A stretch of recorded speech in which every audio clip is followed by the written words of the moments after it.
Dans l'assemblée des saints, assoiffé je me tiens, que ton onction descende sur moi. Conscient que mon destin est dans le creux de ta main, que ton onction descende sur moi. Je suis disposé, assoiffé, que ton onction descende sur moi. Je suis disposé, assoiffé, que ton onction descende sur moi.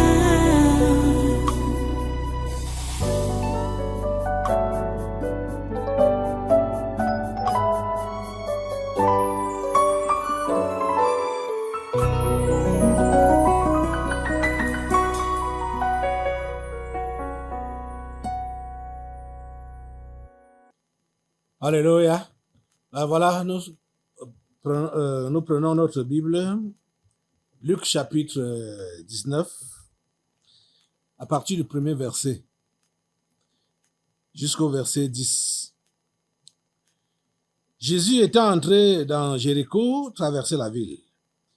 Et voici un homme riche, appelé Zachée, chef des publicains, cherchait à voir qui était Jésus. Mais il ne pouvait y parvenir à cause de la foule, car il était de petite taille. Il courut en avant et monta sur un sycomore pour le voir, parce qu'il devait passer par là. Lorsque Jésus fut arrivé à cet endroit, il leva les yeux et lui dit, « Zachée, hâte-toi de descendre, car il faut que je demeure aujourd'hui dans ta maison. » Zachée se hâta de descendre et le reçut avec joie. Voyant cela, tous murmuraient et disaient, « Il est allé loger chez un homme pécheur. » Mais Zachée, se tenant devant le Seigneur, lui dit, « Voici, Seigneur, je donne aux pauvres la moitié de mes biens, et si j'ai fait tort de quelque chose à quelqu'un, je lui rends le quadruple. » Jésus lui dit, « Le salut est entré aujourd'hui dans cette maison, parce que celui-ci est aussi un fils d'Abraham, car le Fils de l'homme est venu chercher et sauver ce qui était perdu. » Prions le Seigneur. Père trois fois saint, nous te remercions pour ta parole. Nous te remercions parce que tu as vraiment l'intention de nous sauver. Tu as l'intention de nous affermir.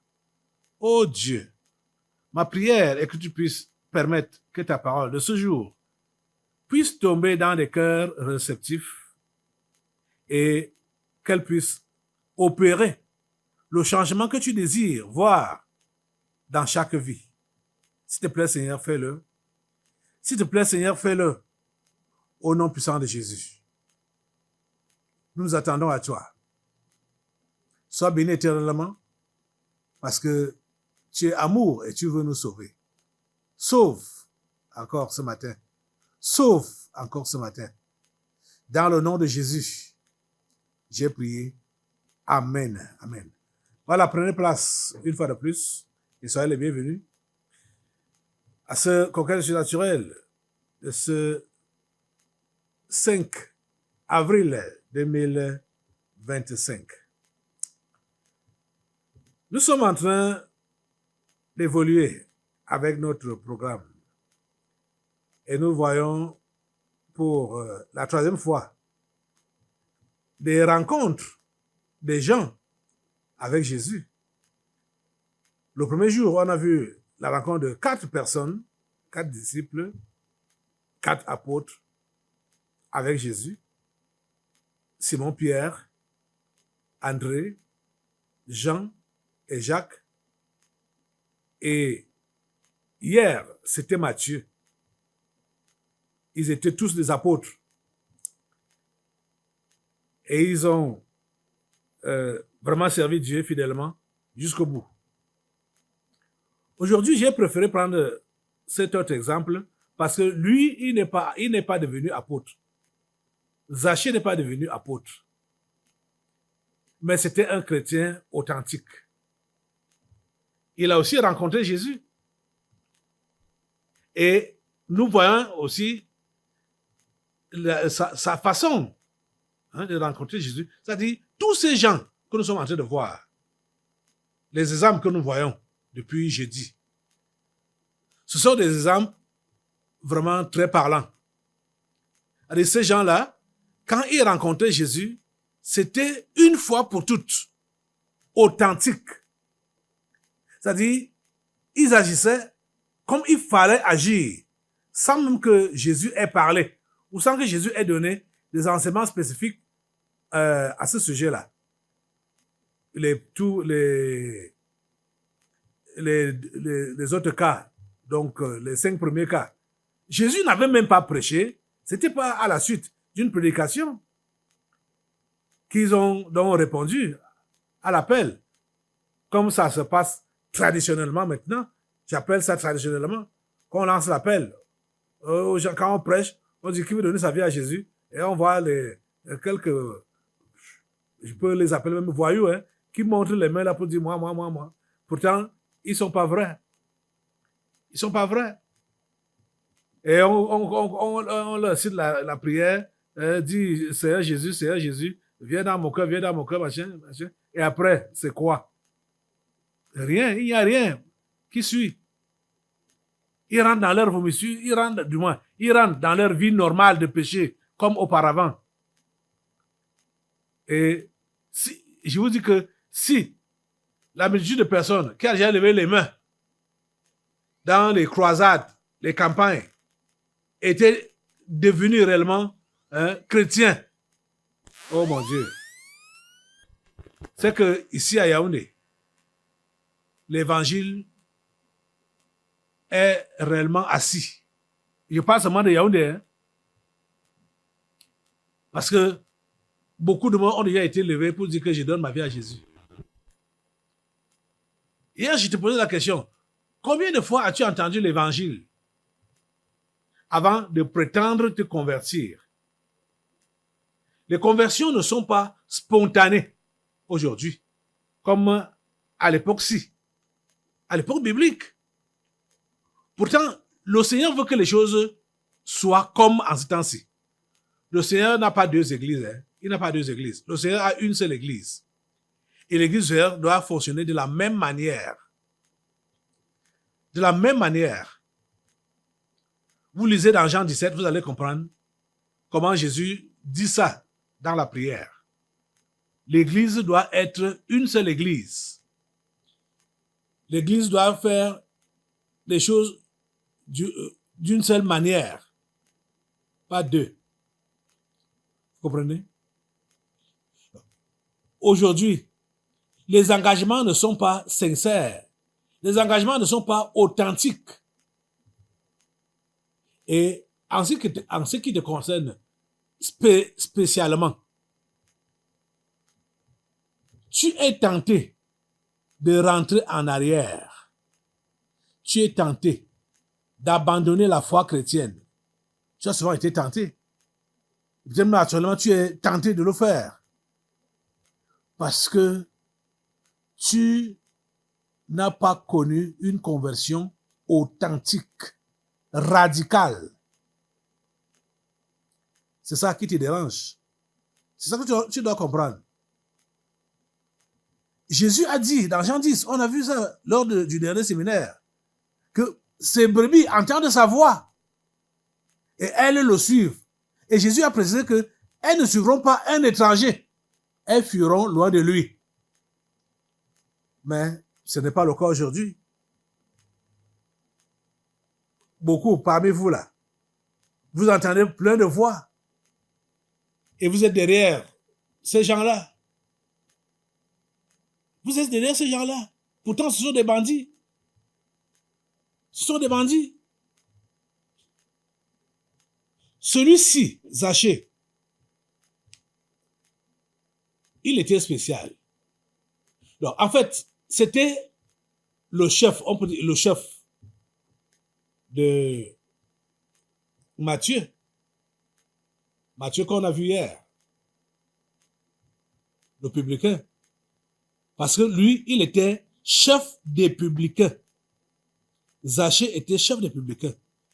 Et voici un homme riche, appelé Zachée, chef des publicains, cherchait à voir qui était Jésus. Zachée cherchait seulement à voir qui était Jésus. Il voulait le voir. Quand il cherchait à le voir, ça veut dire que il a entendu parler de lui. Et il voulait donc le voir. Lui, il a vécu sa vie dans la mondanité, dans la tricherie, dans la corruption, dans le vol. C'était sa vie là-bas. Parce que c'était, on peut appeler aujourd'hui peut-être trésorier, payeur ou principal. Il travaille aussi au ministère des Finances. Il était un patron là-bas. Il a entendu parler de Jésus et il voulait le voir. C'est juste la curiosité qui l'a poussé vers Jésus. Il voulait voir qui était Jésus.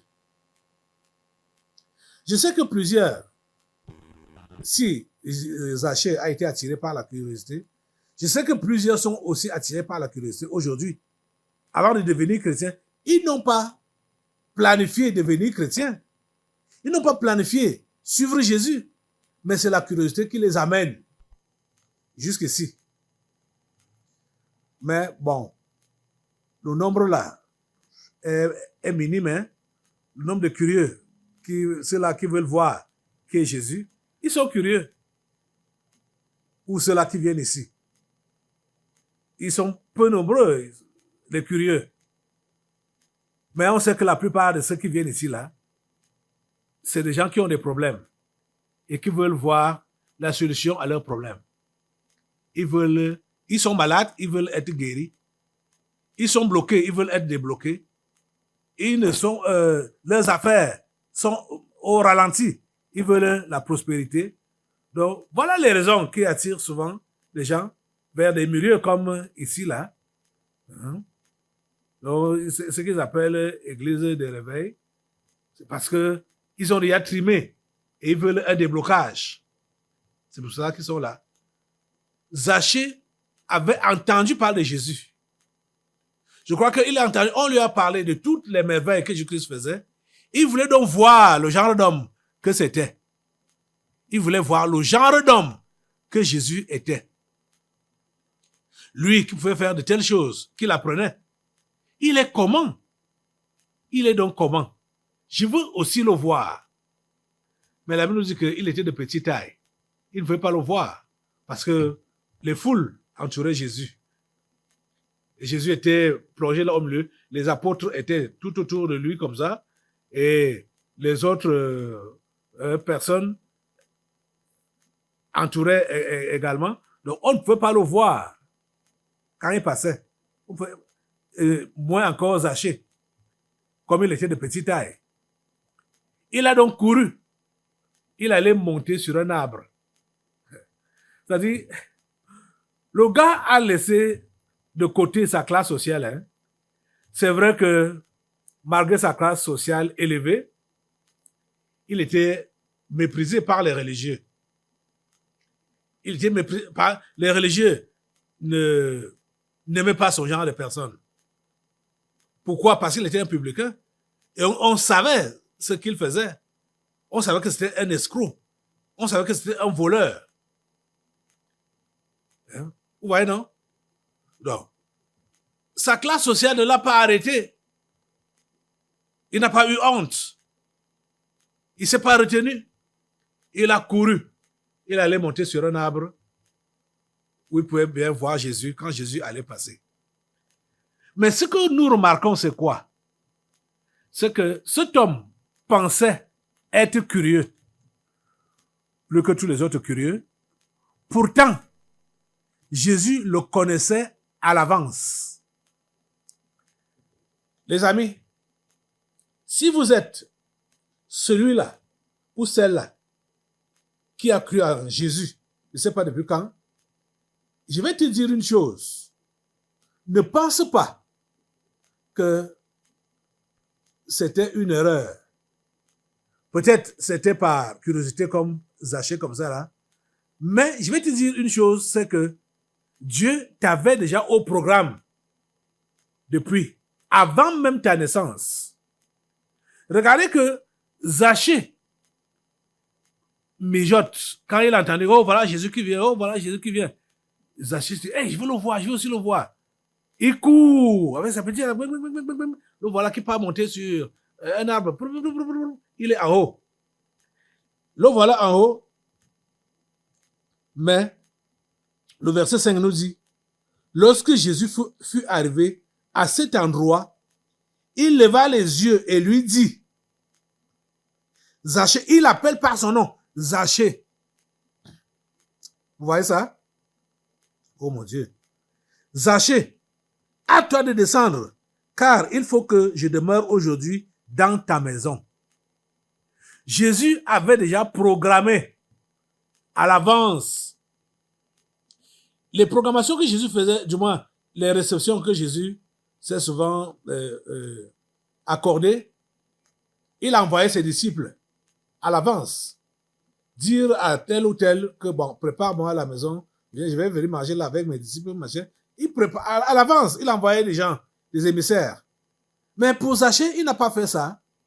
Donc pour nous montrer que c'est ça qu'il fait avec nous tous. Quand nous sommes arrivés à le voir ou à le connaître, on ne doit pas penser que ça a été du hasard. On ne doit pas penser que ça a été un coup de hasard. Non. C'était planifié. Planifié par lui-même, le grand Dieu.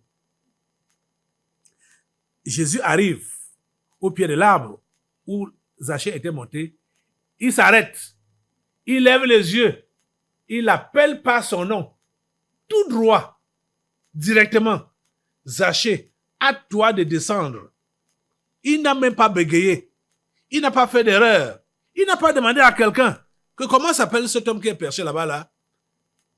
Dès qu'il est venu, il s'est arrêté. Il a pointé le doigt. Zachée, à toi de descendre. Vous comprenez ça? Car il faut que je demeure aujourd'hui dans ta maison. Il faut que je demeure aujourd'hui dans ta maison. Vous voyez ça? Oh mon Dieu, que tu es miséricordieux. Que tu es un Dieu de grâce. Voilà le curieux qui va être sauvé. Lui, il voulait seulement voir Jésus, hein? Il voulait seulement voir qui était cet homme-là, dont il entendait parler, sans savoir que cet homme avait déjà planifié le sauver longtemps auparavant, et que cet homme-là le connaissait même par son nom, par son propre nom. Cher ami, tu es là aujourd'hui. Tu crois que c'est du hasard? Tu te dis, c'est elle qui m'a invité. Tu te dis, j'ai écouté ça à la radio. Hein? Tu dis, bon, je passais, j'ai vu les gens attroupés, moi aussi. Je me suis arrêté pour suivre, pour regarder, pour voir. Ce n'est pas du hasard que tu sois venu ici. Et je ne sais pas depuis combien de temps. Tu ne fais que venir, tu ne fais que venir, tu ne fais que venir. Ce n'est pas du hasard. Dieu te connaît par ton nom. Jésus-Christ te connaît par ton nom. Et il t'appelle par ton nom. Parce qu'il veut entrer dans ta maison. Est-ce que tu peux entendre sa voix? Il veut entrer dans ta maison. Il veut demeurer dans ta maison. Il veut demeurer dans ta maison. Est-ce que tu peux entendre sa voix? Mes brebis entendent ma voix et elles me suivent. C'est ça que Jésus-Christ dit. Que ses brebis entendent sa voix. Si tu es la brebis du Seigneur, tu dois entendre sa voix. Il t'appelle alors. Et il t'appelle par ton nom. Pourquoi ne réponds-tu pas? Pourquoi ne réponds-tu pas? Ou depuis que tu l'entends t'appeler, il s'arrête, il s'est arrêté devant toi. Combien de fois pour t'appeler? Pourquoi tu hésites de lui répondre? Vous voyez, ça nous ramène à comprendre que tous ceux-là qui se laissent distraire par les démons familiers, tous ceux-là qui se laissent piéger par les démons familiers, c'est parce que dès le départ, ils n'ont pas pris un engagement sincère, radical. Parce que le verset 6 nous dit, Zachée se hâta de descendre et le reçut avec joie. Donc, il a fait exactement comme Jésus lui avait dit. Jésus a dit quoi? Hâte-toi de descendre. Et le verset 6 nous dit quoi? Zachée se hâta de descendre et le reçut avec joie. Mais toi, tu traînes les pas. Depuis combien de mois, depuis combien d'années que tu traînes le pas? D'autres disent, c'est en train de venir. Pour ça, parlant de sa conversion, ou de son engagement pour Jésus, il dit, c'est en train de venir. Pendant combien d'années vas-tu te décider de suivre Jésus, de te convertir, d'abandonner le péché? Pendant combien d'années? Pendant combien de mois? Pendant combien de temps? Pendant combien de temps? Vous voyez que ce n'est pas donc surprenant que pendant que vous traînez le pas là, des démons familiers, ils sont là aux aguets pour dire, mais mon ami, tu n'as pas encore fini ta carrière chez nous. Voilà, tu n'as pas fini avec le mariage. Tu n'as pas fini avec tes études. Tu n'as pas fini avec les enfants. Tu n'as pas fini à procréer. Tu n'as pas fini avec une grande carrière. Tu n'as pas fini avec de l'argent. Tu dois encore chercher beaucoup d'argent. Ils vont te le rappeler. Pourquoi? Parce que tu traînes au pas. Tu traînes au pas. Depuis longtemps, depuis que tu as été appelé, depuis qu'on t'a dit de descendre, tu ne veux pas descendre. Tu traînes au pas. Zachée se hâta de descendre et le reçut avec joie. Oh mon Dieu. Les amis, vous savez, c'est vous qui décidez. Je me rappelle, il y a pas longtemps, là, on a parlé à un petit, il s'est dit, musulman, de donner sa vie à Jésus, d'abandonner la religion. Il a dit qu'il ne peut pas le faire. Il dit qu'il ne peut pas le faire maintenant. S'il le fait, ses frères vont le tuer. C'est ça qu'il a dit, que s'il le fait, ses frères vont le tuer. Je lui ai dit, cher ami, s'il te tue, mais tu ne perds rien. Tu pars au ciel. Il dit, non. Je ne veux pas aller au ciel maintenant, là. Est-ce que vous comprenez? Je lui demande, qu'est-ce que tu veux faire dans cette vie? Il me dit, non, il fait bon vivre. La vie si est bien. C'est-à-dire, c'est la vie de mondanité, donc, qu'il apprécie tant. Et il dit qu'il ne peut pas donner sa vie à Jésus, parce que s'il donne sa vie à Jésus, ses frères vont le tuer. Et quand je dis que si tes frères te tuent, ils t'ont facilité même la tâche. Ils t'envoient au ciel directement. Il dit non, pas maintenant. Je suis encore jeune, je ne veux pas aller au ciel maintenant. Est-ce que vous écoutez le raisonnement? Il dit qu'il ne veut pas aller au ciel maintenant parce que la vie est belle sur la terre. Et quelle vie belle? Quelle est cette vie qui est belle sur la terre? C'est la vie de péché, la vie de mondanité. Les boîtes de nuit, les femmes, un peu de tricherie à gauche, à droite, de l'argent, tout ça là. C'est ça qu'ils appellent la vie. Et toi qui as dit que tu as donné ta vie à Jésus, tu fonctionnes avec la même mentalité. Parce que depuis là, tu ne veux pas t'engager dans les choses de Dieu parce que tu cherches les choses de cette vie. Tu es derrière l'argent. Tu ne dors pas. Tu es derrière l'argent. Cher ami, attention. Tu risques périr. Et quand tu vas périr, ce message va retentir dans ton esprit encore. Tu vas revoir même ce séminaire et même tout ce que tu as déjà écouté ici. Ça va te retentir dans les oreilles. On t'avait dit, on t'avait prêché, on t'avait interpellé. Tu n'as pas voulu te laisser interpeller. Pourquoi tu es tellement accroché à cette vie sur la terre Pourquoi tu es tellement accroché à ces vanités? Pourquoi tu es accroché à cela? Pourquoi ne te donnes pas tu entièrement à Jésus? Pourquoi hésites-tu? Pourquoi traînes-tu le pas? Pourquoi traînes-tu le pas? Hein? Il y a certains qui sont attachés à la paresse. Attachés à la paresse. Vous savez, Jésus n'aime pas le paresseux. Hein? Et les paresseux ne pourront pas être sauvés. Je vous dis la plus vérité. Les paresseux ne pourront pas être sauvés.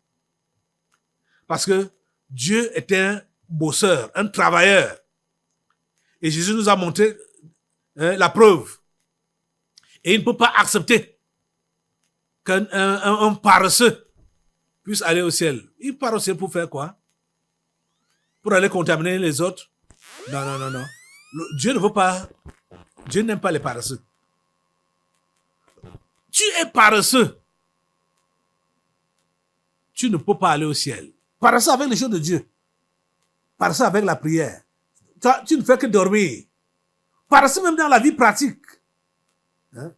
Dieu n'aime pas les paresseux. Mais, vous voyez, quand celui-là va donc dire non, je ne veux pas être paresseux, c'est là aussi qu'il va se lancer à l'activisme. À l'activité pour l'activité. C'est ça qu'on appelle activisme. Activité pour activité. Et beaucoup font ça ici. Activité pour activité. C'est-à-dire, il a été enseigné. Je vous ai enseigné. Pour qui travailles-tu? Pourquoi travailles-tu? Si vous répondez droitement à ces questions-là, ces deux questions-là seulement, votre façon de travailler va changer. Vous n'allez plus vous morfondre, c'est-à-dire vous épuiser dans des travaux. Vous ruinez même votre corps physique dans des travaux qui ne vous donnent absolument rien. Vous manquez de sommeil. Vous manquez de repos. Et vous n'êtes pas riche, malgré le fait que vous vous donnez comme ça là au travail. Il faut arrêter avec ça. Tu travailles pour qui? Tu travailles pour quoi? Hein? Donc, ça dit ici là, personne ne peut avoir d'excuses. À moins que, quand je dis même, j'allais dire à moins que tu dormais pendant que je prêchais. Jusque là, tu n'as pas d'excuses. Tu n'as pas d'excuses. Parce que tu n'es pas venu ici là pour dormir. Donc si une parole t'a échappé pendant que tu dormais, la faute n'est pas la faute de quelqu'un d'autre. C'est ta faute. Parce que tu as manifesté là la paresse également. Donc voilà, les paresseux, ceux qui viennent dormir à l'église, ce sont des paresseux. Des paresseux qui viennent dormir à l'église. Tu viens à l'église pour dormir? Ce sont des paresseux. Ils savent pas ce qu'ils viennent faire. Et ou même, ce sont juste, oui. Oh mon Dieu. Vous savez que les paresseux savent vivre aux dépens. Ils vivent aux dépens des autres. Donc, ceux-là qui viennent ici au tabernacle pour dormir, ils sont des paresseux. Et ils viennent ici au tabernacle, c'est pour vivre aux dépens de la grâce qui est au tabernacle. Donc, pour être protégés des sorciers qui sont dans leur famille ou dans leur lieu de service. C'est pour cela qu'ils sont là. Vous allez les voir là tout le temps. Tout le temps, ils sont là, mais tout le temps, ils sont en train de dormir. Ils ne suivent rien de tout ce qui s'enseigne ici là. Ce sont des paresseux. Ce sont des paresseux. Les paresseux ne vont pas aller au ciel. Hein. Je vous dis la plus vérité. Les paresseux ne vont pas aller au ciel. Parce que la paresse est un péché. La paresse est un péché. Il faut comprendre ça. Les amis, quand Jésus est allé dans la maison de Zachée, Jésus a été critiqué. Parce que on pouvait s'attendre, les autres qui étaient là, les religieux de son époque qui étaient là, pouvaient s'attendre à tout. C'est-à-dire, pouvaient s'attendre à toutes sortes de visites de la part de Jésus. Mais pas la visite chez Zachée. Parce que pour eux, Zachée avait atteint le summum du péché. Vous comprenez? Parce qu'on nous dit au verset 7, voyant cela, tous murmuraient et disaient, il est allé loger chez un homme pécheur. Il est allé loger chez un homme pécheur. Ces gens croyaient que Jésus ne connaissait pas cet homme. Hey. Pourtant, ce ne sont pas eux qui lui ont dit que voilà Zachée qui est pécheur là-bas. Jésus lui-même connaissait Zachée. Et Jésus était venu dans l'intention de le sauver. Zachée même ne savait pas ça. Mais Jésus savait ça quand il sortait de la maison le matin. Il savait qu'il va passer par là et qu'il va voir Zachée perché sur l'arbre ayant le désir de le voir. Il va lui dire, ce n'est pas seulement à partir de l'arbre que tu vas me voir, tu me verras même alors face à face. Je viens chez toi, dans ta maison. Vous comprenez?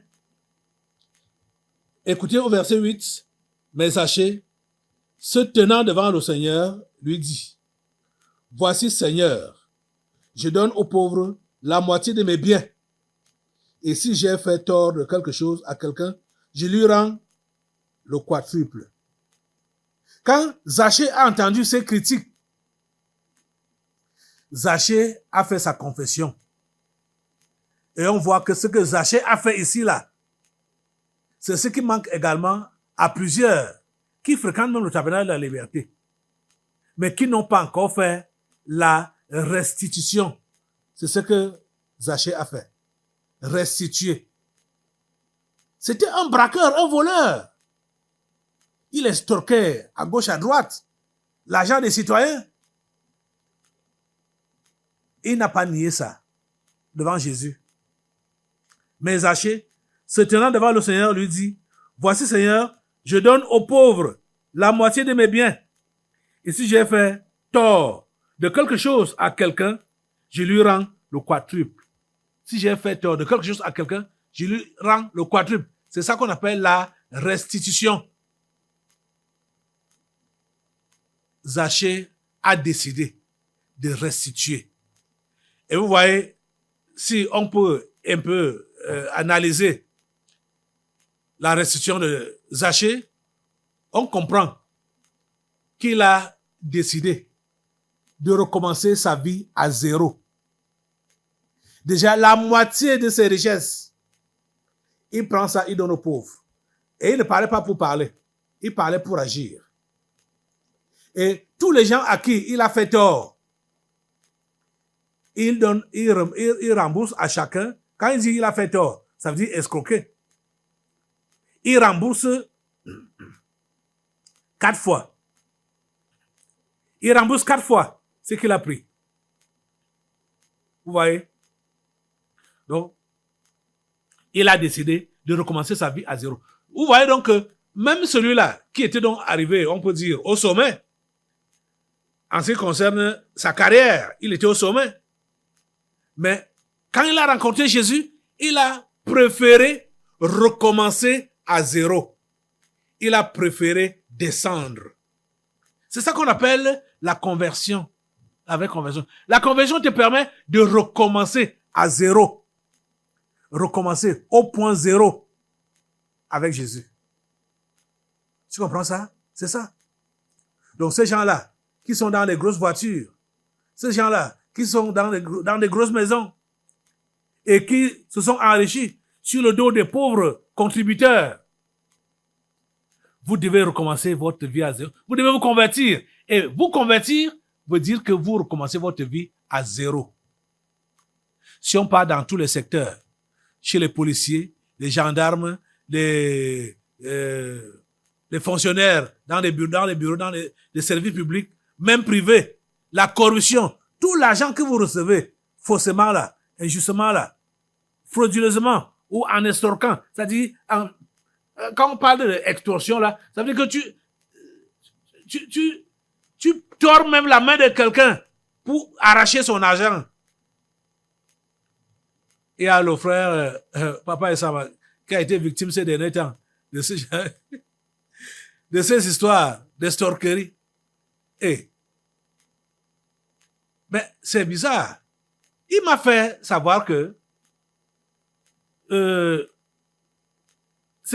hommes en tenue étaient dans le groupe policier en tenue, dans le groupe de ceux-là qui escroquent l'argent des citoyens dans les voitures. Vous transportez les gens, bon, pour ceux-là qui font le clando, le peuple là, je lui ai dit de ne plus faire ça, que porter quelqu'un en ville. Si ce n'est pas le Yango, porter quelqu'un en ville, dans ta voiture personnelle, et prendre de l'argent. Ce n'est pas bien. C'est ça l'a attrapé l'autre jour, où on lui a volé, on lui a pris par force 35 000, après avoir tremblé de tout son corps, transpiré à profusion. Vous voyez? Les policiers, un policier était dedans. Et il dit que, d'après ce qu'il m'a écrit, j'espère qu'il va, pendant le temps passe, je vais lui donner la parole pendant la délivrance, pendant qu'on va faire la délivrance. Vous avez donc compris? Vous devez recommencer votre vie à zéro. Vous devez recommencer votre vie à zéro. C'est ça, la conversion. Recommencer sa vie à zéro avec Jésus-Christ pour berger. Où tu vas donc entendre sa voix et il te conduit dans des verts pâturages. Lève-toi sur tes deux pieds et prends l'engagement maintenant de descendre de ton sycomore, de ta classe, ou de ton niveau d'élévation. Descends et recommence ta vie à zéro avec Jésus-Christ pour berger. Oh Seigneur Jésus, s'il te plaît, permets que cet homme et cette femme puissent recommencer leur vie à zéro avec toi comme berger. Seigneur, donne des conversions authentiques et sincères. Au nom puissant de Jésus, j'ai prié. Amen. Assois-toi. Nous allons maintenant passer aux délivrances prophétiques. Dans l'assemblée des saints, assoiffé je me tiens, que ton onction descende sur moi. Conscient que mon destin est dans le creux de ta main, que ton onction descende sur moi. Je suis disposé, assoiffé.